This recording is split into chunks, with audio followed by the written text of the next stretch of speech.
ओम शांति। 13/4/2024। परमात्मा कहते हैं, मीठे बच्चे, बाबा 21 जन्मों के लिए तुम्हारी दिल ऐसी बहला देते हैं जो तुम्हें दिल बहलाने के लिए मेले मलाखड़े आदि में जाने की दरकरार नहीं। प्रश्न: जो बच्चे अभी बाप के मददगार बनते उनके लिए कौन सी गारंटी है? उत्तर: श्रीमत पर राजधानी स्थापन करने में मददगार बनने वाले बच्चों के लिए गारंटी है कि उन्हें कभी काल नहीं खा सकता।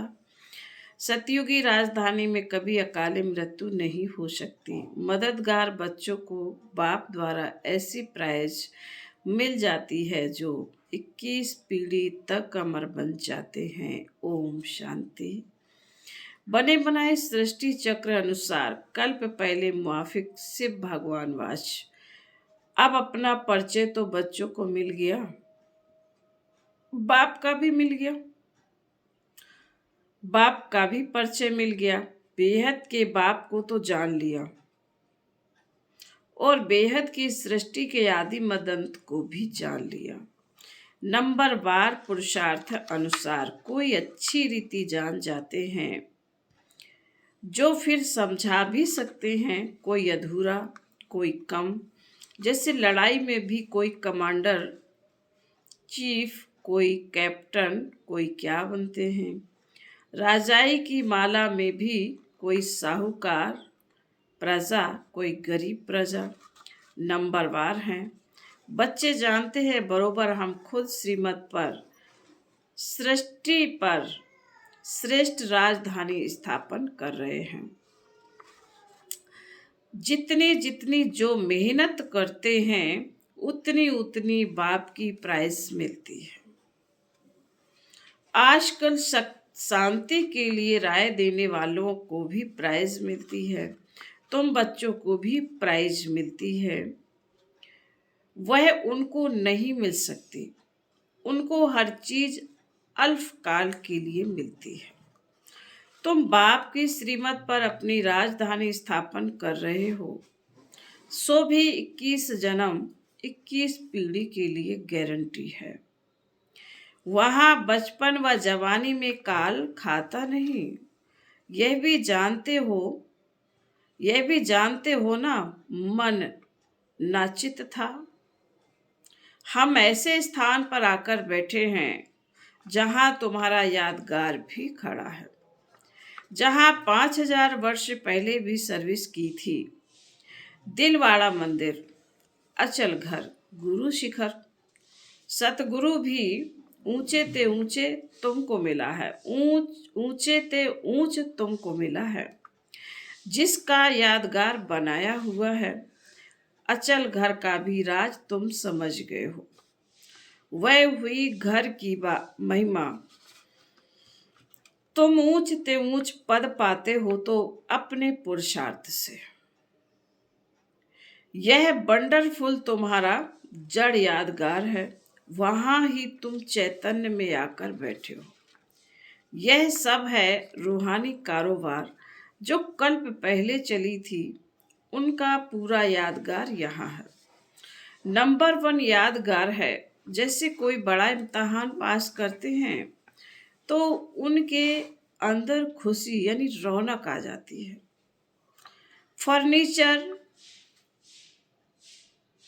फर्नीचर पैरवाइश कितनी अच्छी रखते हैं। तुम तो विश्व के मालिक बनते हो, तुम्हारे से कोई भेंट नहीं कर सकता। यह भी स्कूल है, पढ़ाने वाले को भी तुम जान गए हो। भगवान वाच, भक्ति मार्ग में जिसको याद करते हो, पूजा करते हो, कुछ भी पता नहीं पड़ता है। बाप ही सम्मुख आकर सब राज समझाते हैं, क्योंकि यह यादगार सब तुम्हारे पिछाड़ी की अवस्था के है। अभी रिजल्ट नहीं निकली है। जब तुम्हारी अवस्था संपूर्ण बन जाती है, उनका फिर भक्ति मार्ग में यादगार बनता है। जैसे रक्षाबंधन का यादगार होता है, जब पूरी पक्की राखी बांध हम अपना राज भाग ले लेते हैं, तब फिर यादगार नहीं मनाते। इस समय तुमको सभी मित्रों का इस समय तुमको सभी मंत्रों का अर्थ समझाया है।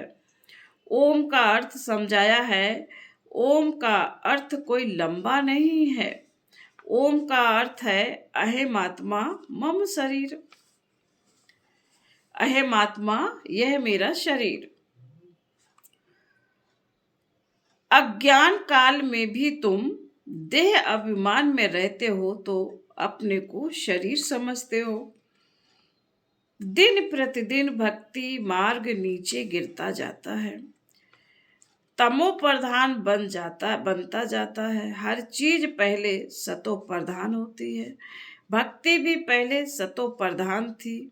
जब एक सत शिव बाबा को याद करते थे भी बहुत थोड़े। दिन प्रतिदिन वृद्धि बहुत होनी है। विलायत में जास्ती बच्चे पैदा करते हैं तो उनको इनाम मिलता है। बाप कहते हैं काम महाशत्रु है। सृष्टि की बहुत वृद्धि हो चुकी है, अब पवित्र बनूं। तुम बच्चे सृष्टि के आदि मदंत को अब बाप द्वारा जान चुके हो। सतयुग में भक्ति का नाम निशान नहीं। अभी तो कितनी धूमधाम है। मेले मलाखड़े बहुत लगते हैं जो मनुष्य जाकर दिल को बहलाए। तुम्हारा दिन तो बाप आकर बहलाते हैं 21 जन्मों के लिए, जो तुम सदैव बहलते रहते हो। तुमको कभी मेले आदि में जाने का ख्याल भी नहीं आएगा।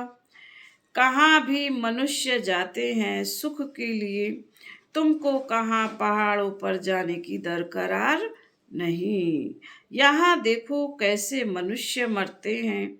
मनुष्य तो सतयुग कलयुग स्वर्ग नरक को भी नहीं जानते। तुम बच्चों को तो पूरा ज्ञान मिला है। बाप नहीं कहते कि मेरे साथ तुमको रहना है, तुमको घर बार भी संभालना है। बच्चे जुदा तब होते हैं जब कोई खिटपिट होती है, फिर भी तुम बाप के संग रह नहीं सकते हो। सब सतो प्रधान बन नहीं सकते। कोई सतो रजो कोई तमो अवस्था में भी हैं। सब इकट्ठे रह नहीं सकते। यह राजधानी बन रही है।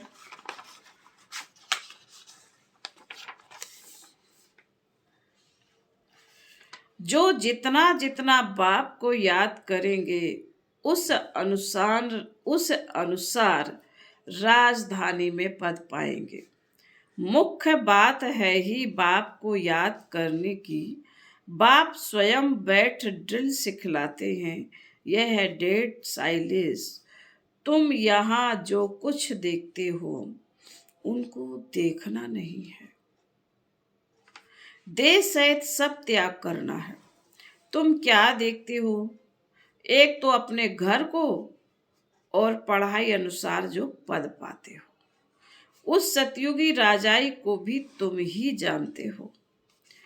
सतयुग, जब सतयुग है तो त्रेता नहीं है, और त्रेता है तो द्वापर नहीं है, और द्वापर है तो कलयुग नहीं है। अब कलयुग भी है, संगम भी है। भल तुम बैठे पुरानी दुनिया में हो, परंतु बुद्धि से समझते हो हम संगम युगी हैं।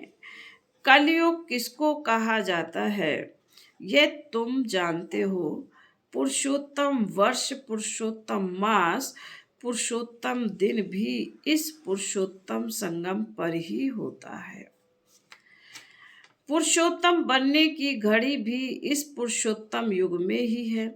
यह बहुत छोटा लीप युग है। तुम लोग बाजोली खेलते हो जिससे तुम स्वर्ग में जाते हो। बाबा ने देखा है कैसे साधु लोग अथवा कोई कोई बाजोली खेलते खेलते यात्रा पर जाते हैं, बड़ी कठिनाई उठाते हैं। अब इसमें कठिनाई की बात नहीं है, यह है योग बल की बातें। क्या याद की यात्रा तुम बच्चों को कठिन लगती है? नाम तो बहुत सहज रखा है, कहा सुनकर डर न जाए। कहते हैं बाबा हम योग में रह नहीं सकते। बाबा फिर हल्का कर देते हैं, यह है बाप की याद। याद तो सब चीजों को किया जाता है। बाप कहते अपने को आत्मा समझो, तुम बच्चे हो ना, यह तुम्हारा बाप भी है, मासुक भी है। सब आशिक उनको याद करते हैं, एक बाप अक्षर भी काफी है। भक्ति मार्ग में तुम मित्र संबंधियों को याद करते, फिर भी हे प्रभु हे ईश्वर जरूर कहते हो। सिर्फ पता नहीं कि वह क्या चीज है। आत्माओं का बाप तो परमात्मा है, इस शरीर का बाप तो देहधारी है। आत्माओं का बाप अशरीरी है, वह कभी पुनर्जन्म में नहीं आते और सभी पुनर्जन्म में आते हैं, इसलिए बाप को ही याद करते हैं। जरूर कभी सुख दिया है, उन्हों को कहा जाता है दुख हरता सुख करता, परंतु उनके नाम रूप देश काल को नहीं जानते हैं। जितने मनुष्य उतनी बातें, अनेक मतें हो गई हैं। बाप कितना प्रेम से पढ़ाते हैं, वह है ईश्वर शांति देने वाला। कितना उनसे सुख मिलता है। एक ही गीता सुनाकर पतितों को पावन बना देते हैं। प्रवृत्ति मार्ग भी चाहिए ना। मनुष्यों ने कल्प की आयु लाखों वर्ष कर दी है, फिर तो अनगिनत मनुष्य हो जाते हैं। कितनी भूल की है, यह नॉलेज तुमको अभी मिलती है, फिर प्रायः लोप हो जाती है। चित्र तो हैं जिनकी पूजा होती है, परंतु अपने को देवता धर्म का नहीं समझते हैं। जो जिनकी पूजा करते हैं वह उस धर्म के हैं ना, यह समझ नहीं सकते कि हम आदि सनातन देवी देवता धर्म के हैं, उनकी ही वंशावली है। यह बाप ही समझाते हैं। बाप कहते हैं तुम पावन थे, फिर तमो प्रधान बन पड़े हो, अब पावन सतो प्रधान बनना है। क्या गंगा स्नान से बनेंगे? पतित पावन तो बाप है, वह जब आकर रास्ता बताए तब तो पावन बने। पुकारते रहते हैं परंतु जानते कुछ भी नहीं।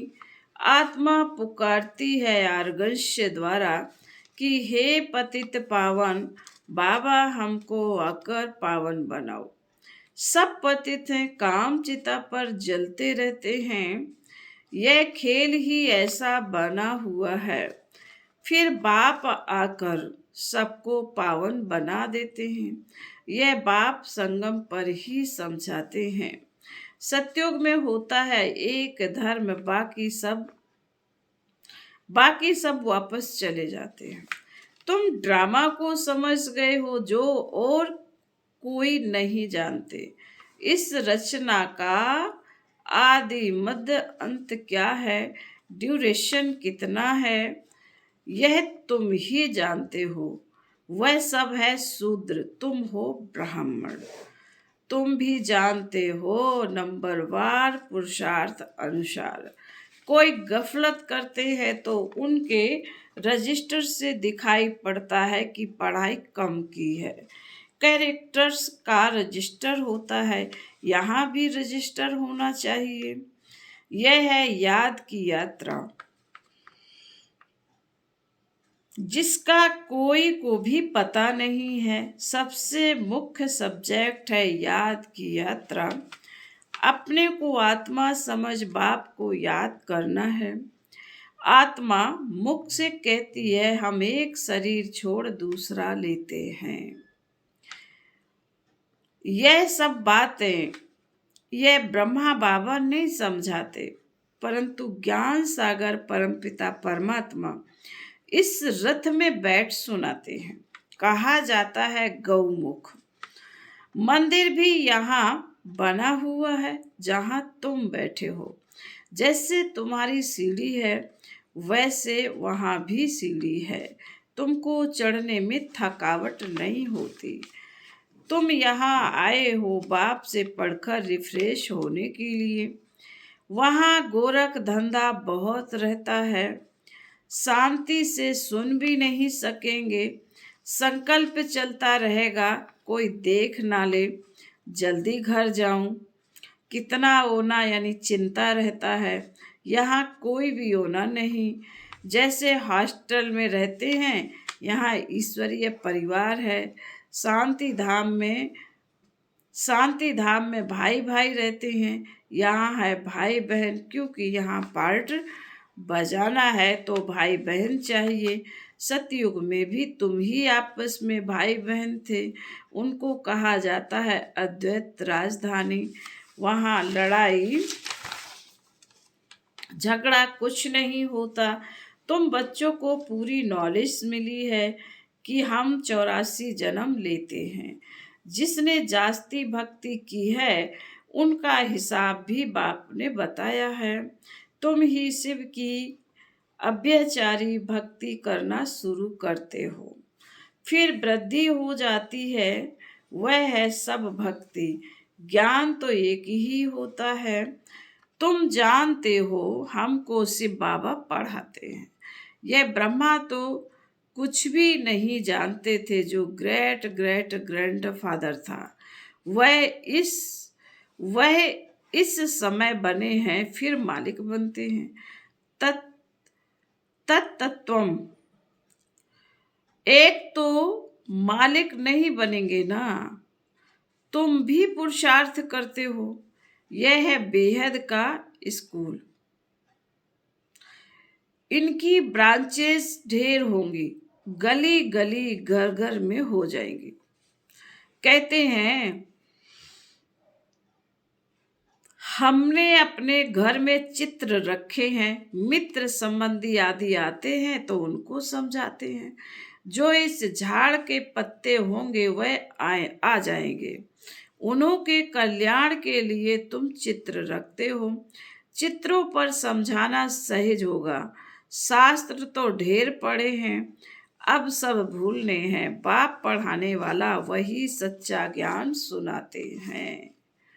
फिर बाबा बोले अच्छा, मीठे मीठे शिकील दे बच्चों प्रति माता पिता, बाप दादा का याद प्यार और गुड मॉर्निंग। रूहानी बाप की रूहानी बच्चों को नमस्ते। हम रूहानी बच्चों की रूहानी माता पिता बाप दादा को याद प्यार, गुड मॉर्निंग और नमस्ते। धारणा के लिए मुख्य सार बाबा ने कहा डेड साइलेंस की ड्रिल करने के लिए यहाँ जो कुछ इन आँखों से दिखाई देता है उन्हें नहीं देखना। देह सहित बुद्धि से सबका त्याग कर अपने घर और राज की स्मृति में रहना है। नंबर 2,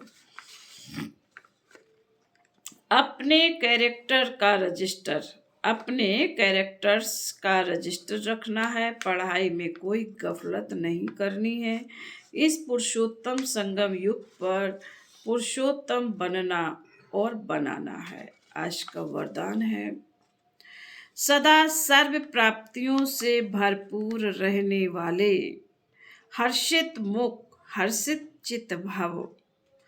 सदा सर्व प्राप्तियों से भरपूर रहने वाले, हर्षित मुख हर्षित चित्त भव। जब भी कोई देवी या देवता की मूर्ति बनाते हैं तो उसमें चेहरा सदा हर्षित दिखाते हैं। तो आपके इस समय के हर्षित मुख रहने का यादगार चित्रों में भी दिखाते हैं। हर्षित मुख अर्थात सदा सर्व प्राप्तियों से भरपूर। जो भरपूर होता है वही हर्षित रह सकता है।